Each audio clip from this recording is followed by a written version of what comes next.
5분 말씀, 성경 난독증은 어문력 때문이 아닌 마음의 완화감 때문입니다. 라는 주제입니다. 예수님은 사람들에게 말씀을 가르칠 때 천편일률적이지 않았습니다. 대상이나 그때의 정황에 따라 어법을 달리 했습니다. 사소한 것들로부터 구원, 영생, 율법, 믿음 같은 기독교의 본질적인 문제에 이르기까지 그 내용은 다양합니다.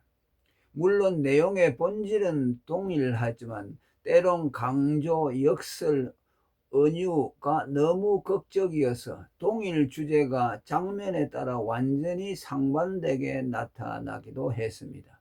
따라서 성경 독자는 그의 말씀들을 읽을 때 전후 정황을 간과한 채 그것들을 직설화, 일반화하는 오류를 범해서는 안 됩니다.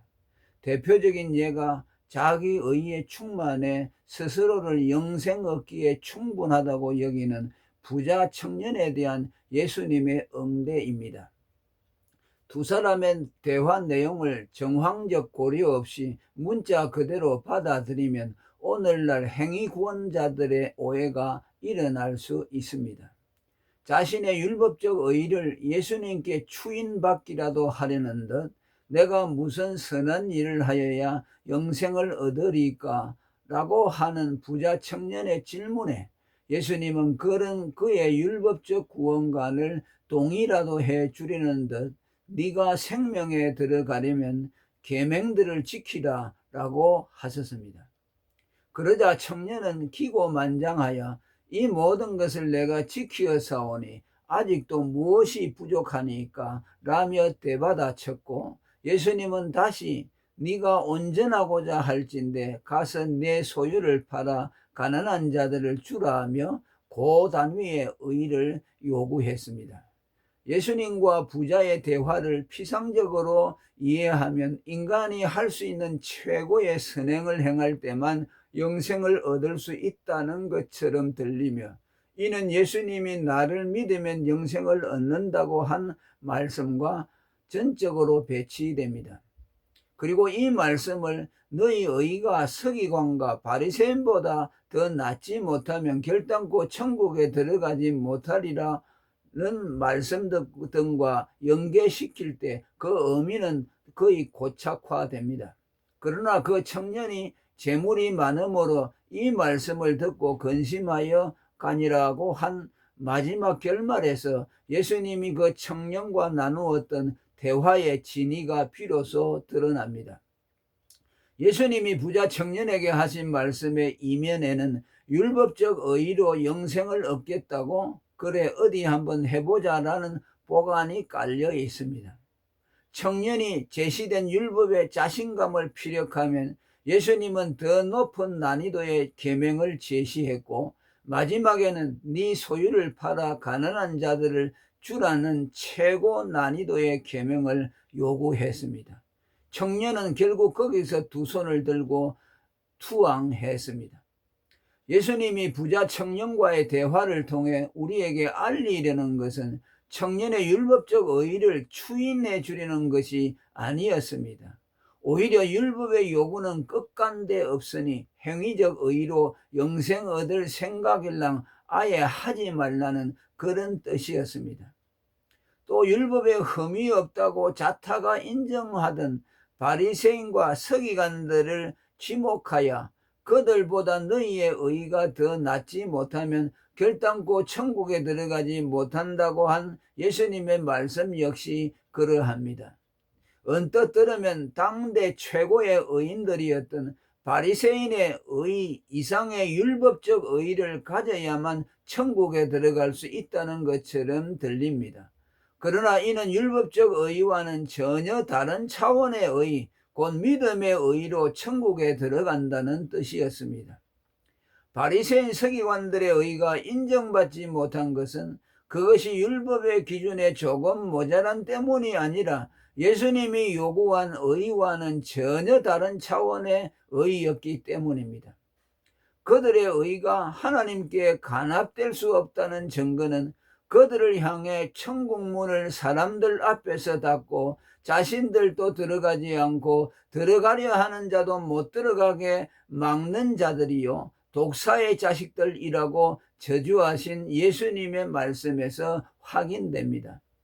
동시에 가늠하다 현장에서 붙들려 벌벌 떨고 있는 여자에게 나도 너를 정죄치 아니한다고 해준 것이나 동족의 흡혈마라고 질시받던 삭개오를 향해 이 사람도 아브라함의 자손님이로다 라고 해주신 것, 또 십자가에 달린 흉악한 강도에게 오늘 네가 나와 함께 낙원에 있으리라는 라고 하신 것은 예수님이 사람들에 대해 이중잣대를 들여댄 것을 보여준 것이 아닙니다.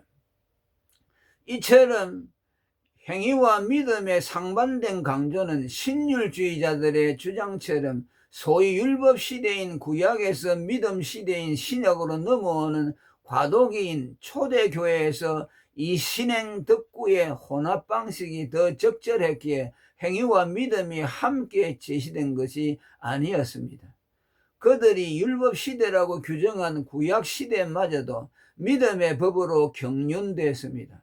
믿음은 신구약을 불문한 영원불변의 구원도리이기 때문입니다.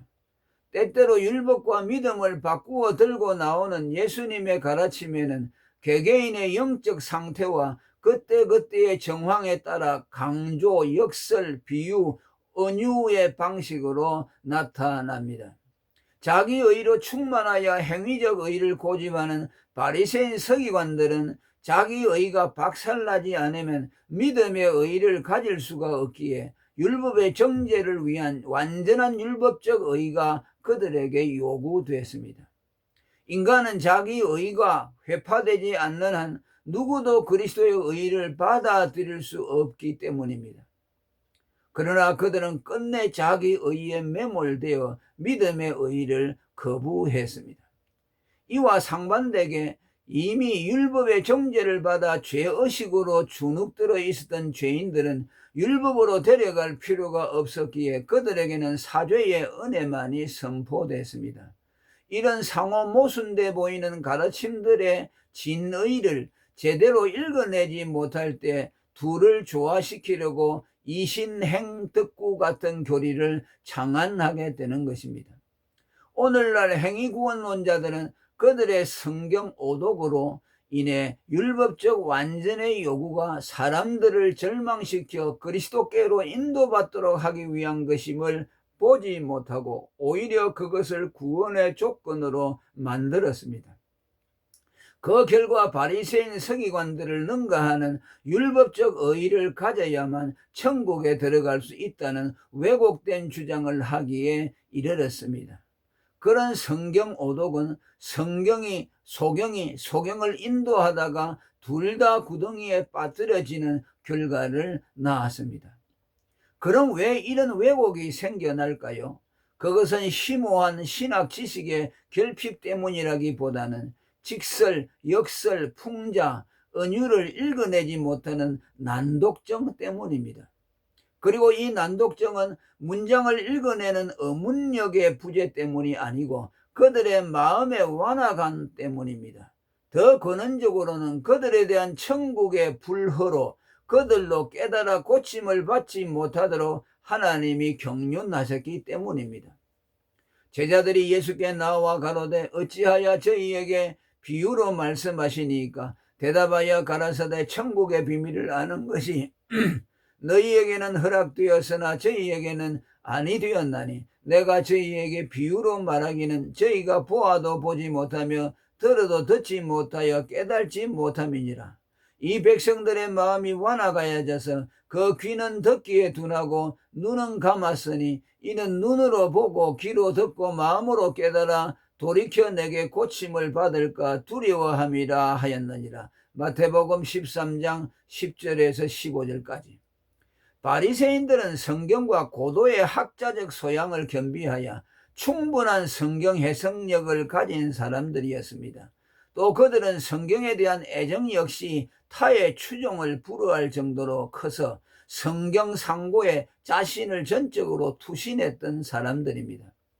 그럼에도 그들은 성경에서 그것의 주제인 예수 그리스도를 발견하지 못했습니다. 요한복음 5장 39절. 이는 순전히 그들의 난독증 때문입니다. 이에 비해 성경 지식도 학적인 소양도 일천했던 가나안 여인은 나는 이스라엘 집에 잃어버린 양 외에는 개 같은 너희 이방인에게는 보냄을 받지 않았다고 하신 예수님의 말씀을 들었을 때 바리새인 같은 난독증 없이 은유로 즉시 깨달았습니다. 만일 그녀가 예수님의 말씀을 직설법적으로만 파악했다면 그 말은 예수는 이스라엘 백성만의 메시아이고 개와 같은 이방인들의 구주가 될 수 없다는 차별적 은사로 들렸을 것입니다. 나아가 그리스도마저도 사람 차별을 하는구나라는 생각에 그녀는 마음에 큰 상처를 받고 그로 인해 어쩌면 실족했을지도 모릅니다. 그러나 그녀는 예수님의 말씀을 은유로 읽어냈기에 개들도 제 주인의 상에서 떨어지는 부스러기를 먹나이다라고 응대할 수 있었던 것입니다. 또한 그녀는 예수님의 말씀의 진리가 자신을 차별하여 배제시키려는 의도가 아닌 자신의 믿음을 떠보기 위해 던진 미끼라는 것도 파악했습니다. 그리고 죄로 타락된 모든 인간은 하나님의 자비를 입을 수 없는 개와 같은 비참한 처지에 있다는 것과 그럼에도 불구하고 예수님은 그런 비참한 인간에게 자비 베푸시기를 기뻐하신다는 사실도 간파했던 것입니다. 하나님은 가나안 여인이나 우리로 하여금 성경을 읽을 때 바리새인들처럼 난독증에 빠지지 않도록 해 주셨습니다. 이는 우리의 대단한 업문력 때문이 아니라 그리스도 안에서 중생의 은혜를 입어 마음의 완고함에 수건이 벗겨졌기 때문입니다. 고린도후서 3장 14절. 할렐루야. 오늘은 여기까지 하겠습니다.